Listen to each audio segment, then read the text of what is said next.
Have you ever felt like there's something more going on behind the scenes? That behind the world we see every day, all the news, the politics, the usual grind, there might be some kind of invisible order?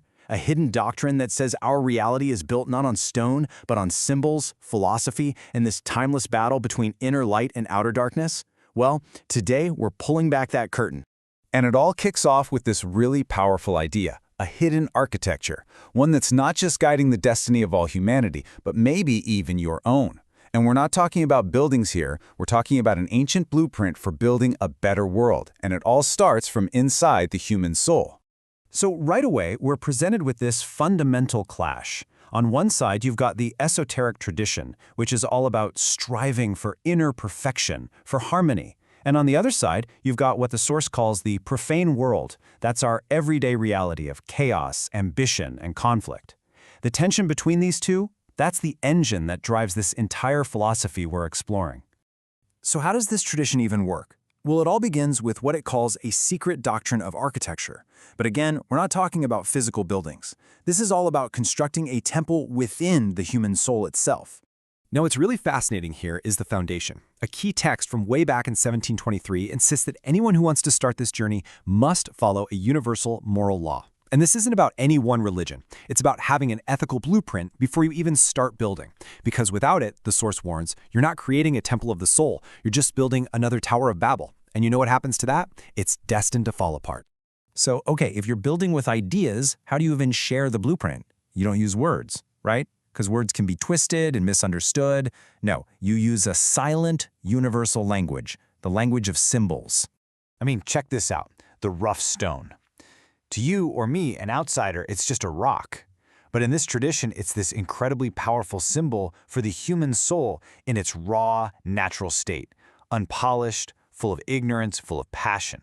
The entire spiritual journey is about taking this stone and shaping it into a perfect, smooth piece that's fit for a universal temple. But, symbols can also be incredibly divisive. In 1877, this huge split happened when French groups actually took the Bible off their altars. For them, it represented religious dogma. But for the others, the Holy Book wasn't about one specific religion. It was one of the three great lights, a symbol of divine or universal law itself. So the crucial point here is what the book symbolizes. A blank book, what they call the livre blanc, that's a fallacy, it's a dead end.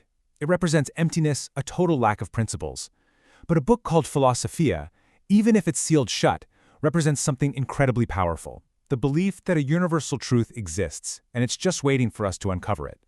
So what happens when that inner rough stone is never worked on?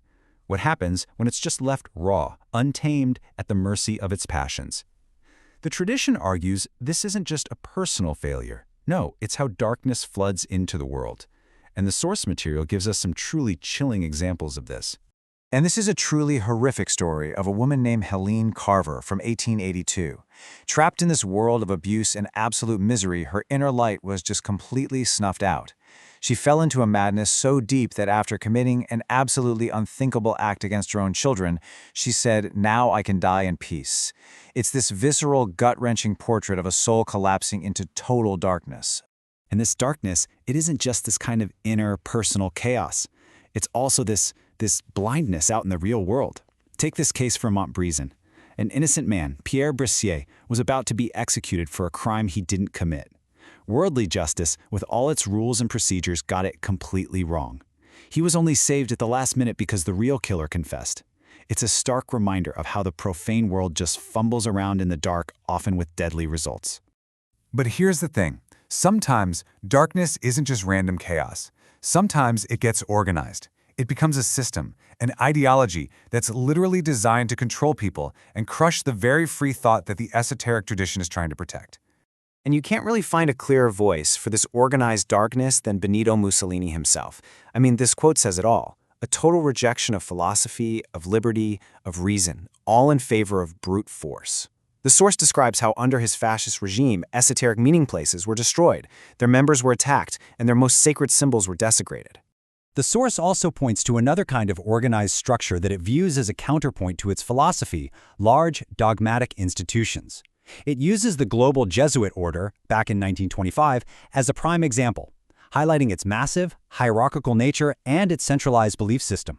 With a worldwide total of nearly 19,000 members, the sheer scale is part of the point.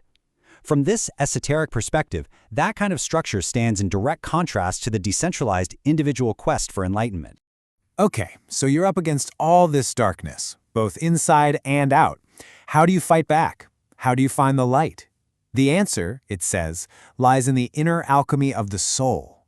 And this leads to a radical redefinition of one of the most fundamental human ideas there is: immortality. Let's just pause on this for a second. When you hear the word immortality, what do you think of? Probably an afterlife, right? Heaven, hell, something like that. But what if that's a total misunderstanding? What if true immortality is something else entirely?